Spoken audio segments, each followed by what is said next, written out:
Hello, so welcome back to the channel. After watching all the games over the weekend, I think this is the right time for me to comment on Liverpool's game against Bournemouth on Friday.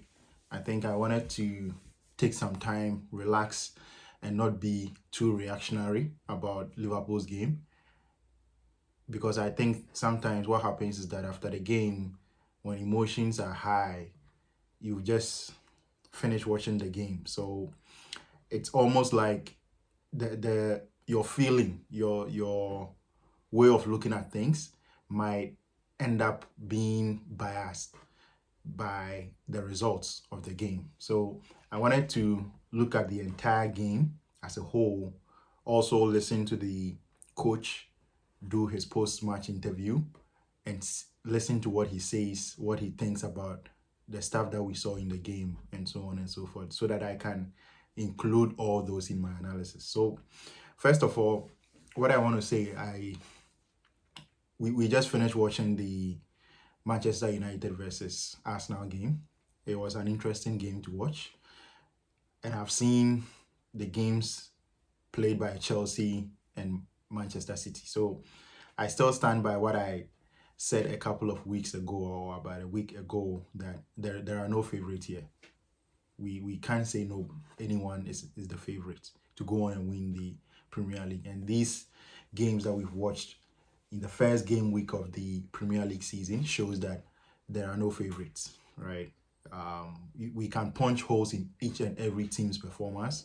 Maybe Manchester City looks more convincing because they didn't concede and they scored 4 goals. But if you really look at the game they played against Wolverhampton Wanderers, you can see that it wasn't a stroll in the park.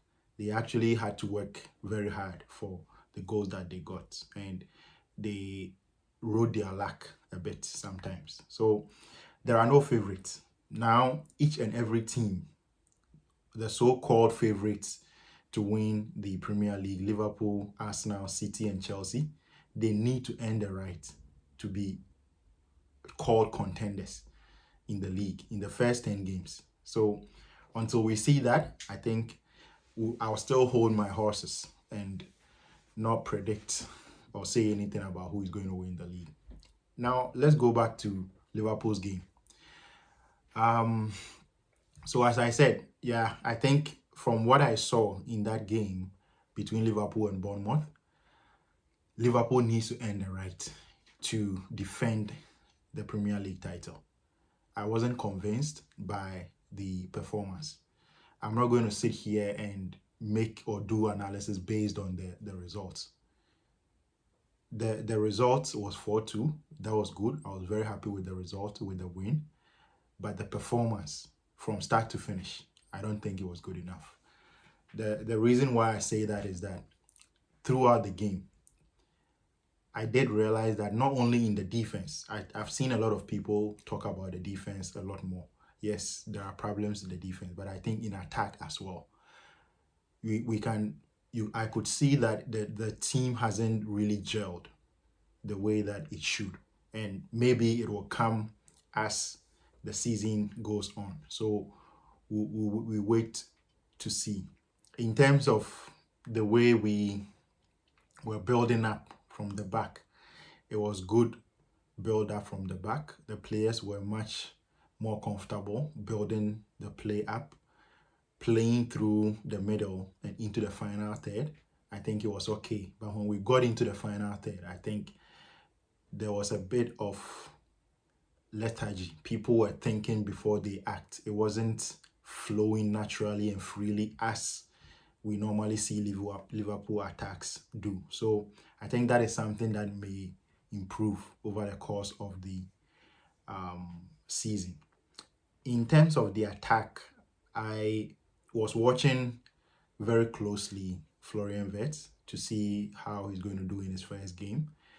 Of course, this is his first game, so we don't expect that he's going to be exceptional right from the off. But I did see that in certain instances, he was playing as if he had more space and more time than he actually did. Maybe he thought he wanted to be more relaxed in the game, but I think in some scenarios he was a bit too relaxed. there are scenarios where he got a chance. I think in the second half, he got a chance to shoot right on the edge of the penalty 18-yard box.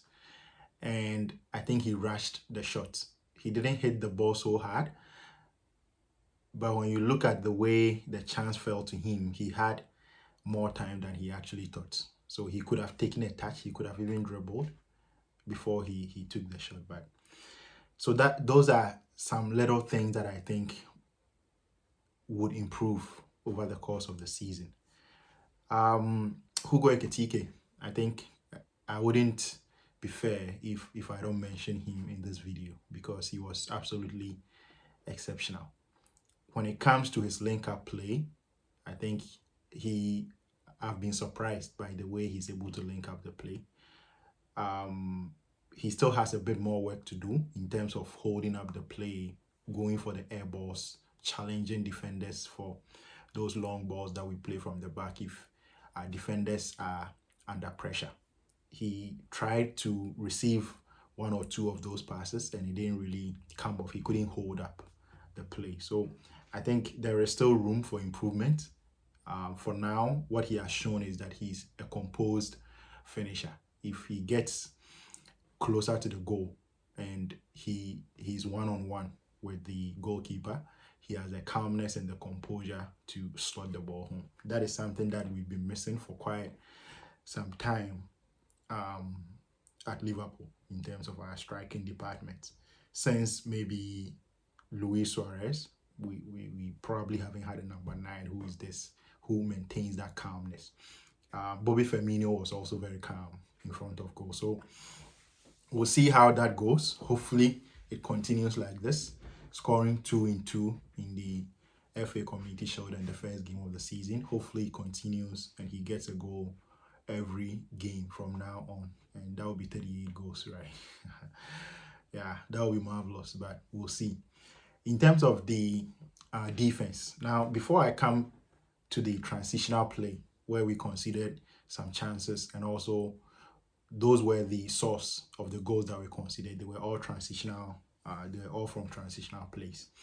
Before I go there, I want to say something about Milos Kerkez. I think he had a tricky game. It wasn't a bad game for him, because I think because he lost a couple of duels, some people tend to highlight that more.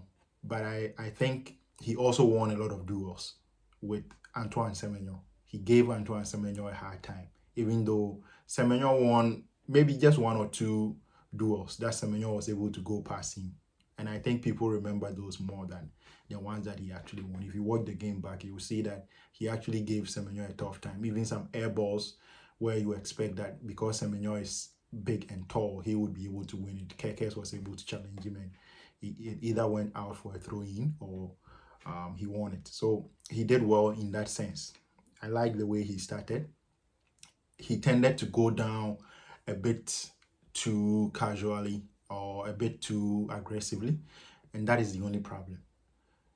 But I don't think that is a big problem, because he's playing with Virgil van Dijk, he's playing with Konate and co, and these people don't go down easily. So he's going to learn from them. They are going to talk to him about that. I think that is for sure. That is something that I can put my house on, that it is something that he's going to improve on, because he's playing with the best in the game.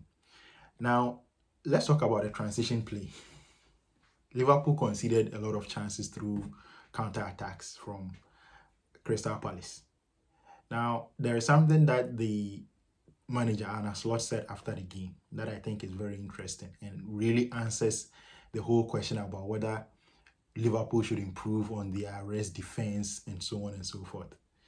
The manager was asked about why we were so open at 2-1 when we conceded that goal from the counter-attack that was scored by Semenyo. And the coach said that even though we were 2-1, this is Anfield, this is Liverpool, and we are not going to sit back and protect the 2-1 lead. We are still going to attack. Now, I think that is very interesting, because last season, I do remember a lot of commentary at the beginning of the season, maybe after 5-6 games of the season, where people were criticizing Slot for the fact that Liverpool's play was a bit boring. It was boring because whenever Liverpool went up by a goal or two, we sat back, we kept the ball, nothing really happened in the game. It was a boring game after that. And then we went home with a clean sheet or with a 2-1 win. Now, I think Arne Slot has changed that. He's won the league in his first season. He doesn't need to prove anything to anyone anymore. He wants to play exciting football. He wants to win, but he wants to win convincingly. And he wants to win by playing champagne football. So he's never going to sit back. The second thing is that he believes that his attack is strong enough to get a goal in any game against any opponent. So even if you beat him or you score a goal on a transition, he believes and trusts that his team is good enough to get more goals than you. So this season, I think that this whole thing about Liverpool need to improve on the transition, I don't think it's going to happen. The improvement might come, but we will still concede goals. Liverpool is going to be the most entertaining team to watch this season. And the reason is that we are going to concede goals, but we are also going to score a lot of goals. So Liverpool games are going to be quite high scoring. I think that is something that we should be ready for. It is something that we should psych ourselves for. There is no need going into games expecting clean sheets. I think this is what we have. The full-backs, Milos Kerkez and Jeremy Frimpong coming in, wasn't to protect leads. It is to keep scoring goals, keep going forward. So I wouldn't be surprised if this season is very similar to Klopp's last season, where Liverpool were playing high-octane football that was almost like a basketball game all the time. I think that we are going to see something similar this season, especially based on the attack that we've constructed now and the fullback that we brought in. They are always going to bomb up. They are always going to go forward. Gravenberch coming in later on in our next game might solve the problem a little bit, but I don't think it removes all the problem. Gravenberch alone doesn't solve the problem. I think it's a tactical issue, and it's a deliberate tactical change that Arne Slot has made to the team. So let's not kid ourselves. This transitional goals, we might concede more transitional chances like this. So it's better we psych ourselves. It's better that we go into games expecting that these are going to come, but we might end up scoring more goals than the opponent. So I think that going forward, Liverpool's play is going to improve because players are going to get to know each other much better. So based on that alone, I think that as the season goes on, the most important thing is that we keep ourselves in the conversation from now until December. If we are in and around the top two, then we'll be fine.